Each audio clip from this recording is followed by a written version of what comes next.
I'd like to start with a question, if I may, because this is Actors on Actors. I am not an actor, so the whole premise here, I think, is screwed. But you are terrific. As you know, I'm a huge fan of yours.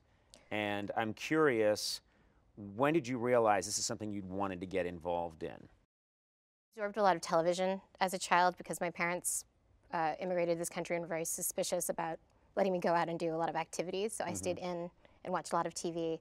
And for some reason, watching Faulty Towers and seeing that set and knowing what a sitcom was and learning about, it seemed just like such a fun thing to do.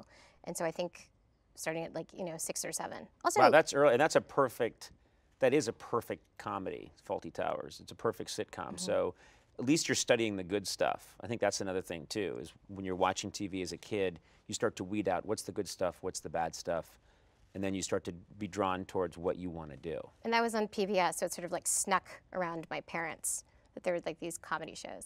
But, for you, Conan, and I know that it's this, I don't want to make you feel uncomfortable because I've been such a fan of yours since I was 14 years old, but I remember when I saw you take over late night, I was wondering, I was like, God, he's so brilliant. And I just was so interested and thought you were so funny, but even more so than other very funny variety show hosts. Oh, wow, and thanks. I think the reason was because as someone who kind of identified as a writer, even as 14, you represent, to writers who want to be performers, kind of their, you're a proof of their potential. Oh, that's nice. You know what I mean? Yeah, it's funny that you'd say that because I always felt like a fraud.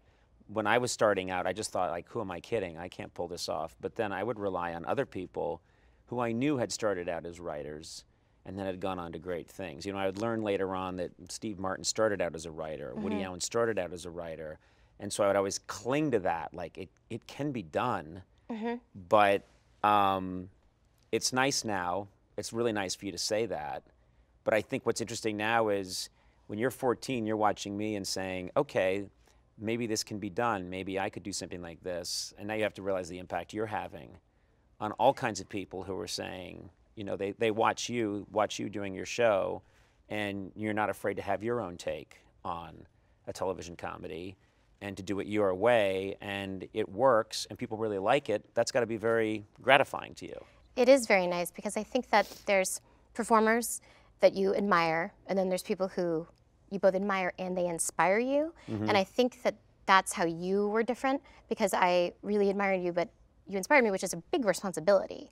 Right. And I think it's a little hard, and for me, it's particularly a little, it can be a little difficult because the people who are inspired by me, they're usually young girls, often young women of color, and I really don't want to let them down.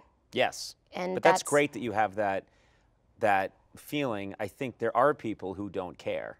There are people who make it to where you've made it, and they have young people come up to them, and they really do have an attitude of, I made it, I'm in the lifeboat, and they're hitting other people with the oar who are in the water. They really don't care. And I'm not going to name names, but several of them are here right now.